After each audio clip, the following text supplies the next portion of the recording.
Hi hello friends, అందరికీ నమస్కారం. నేను మీ డాక్టర్ సాయి చంద్ర, ఆర్థోపెడిక్ సర్జన్. సో ఈ వీడియోలో మనం చేతులు కాళ్ళు తిమ్మిర్లు రావడానికి కామన్ కారణాలు ఏంటి అనే టాపిక్ మీద మాట్లాడుకుందాం. సో చాలామంది సార్ నాకు చేతులు కాళ్ళు తిమ్మిర్లు వస్తున్నాయని చెప్తూ ఉంటారు. ఈ మోకాల నొప్పి వచ్చిన పేషెంట్స్ మోకాల నొప్పితో పాటు ఇవి కూడా చెప్తూ ఉంటారు. సో యూజువల్గా ఏంటంటే డయాబెటీస్ అనేది కామన్ రీజన్ అండి. షుగర్ వ్యాధి ఉన్న వాళ్ళకి కామన్గా ఈ చేతులు కాళ్ళు తిమ్మిర్లు అనేవి వస్తూ ఉంటాయి. సో ఇవి ఒక్కటైనా ఇంకేమి లేవా అనే కాదు, దీంతోపాటు ఏదైనా కిడ్నీ జబ్బులున్నా లివర్ జబ్బులున్నా కూడా రావచ్చు. ఏదైనా వైటమిన్ డెఫిషియన్సీ B12 డెఫిషియన్సీ ఉన్నా కూడా ఇది రావచ్చు.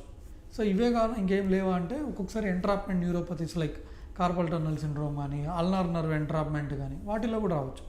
ఒక్కొక్కసారి ఏదైనా టాక్సిన్స్కి ఏదైనా ఎక్స్పోజ్ అయిన లెడ్ కానీ ఆర్సెనిక్ కానీ వాటిల్లో కూడా రావచ్చు.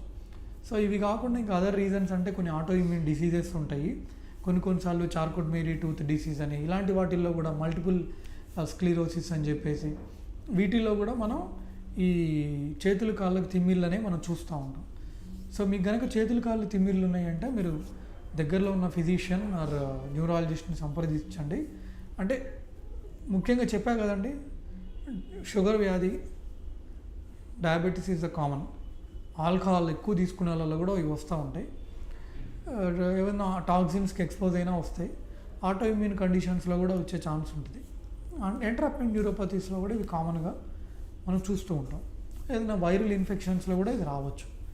విటమిన్ డెఫిషియన్సీలో కూడా రావచ్చు.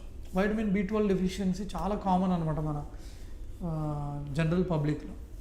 సో ఇది ఫ్రెండ్స్ ఈ వీడియోలో. Thanks for watching. అంటే బేసిక్గా చేతులు కాళ్ళు తిమ్మిర్లు ఉన్నాయంటే ప్రతిదీ రూల్ అవుట్ చేసుకోవాలి.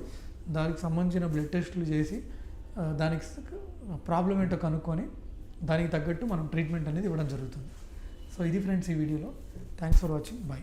Like and subscribe Eagle Health and Beauty.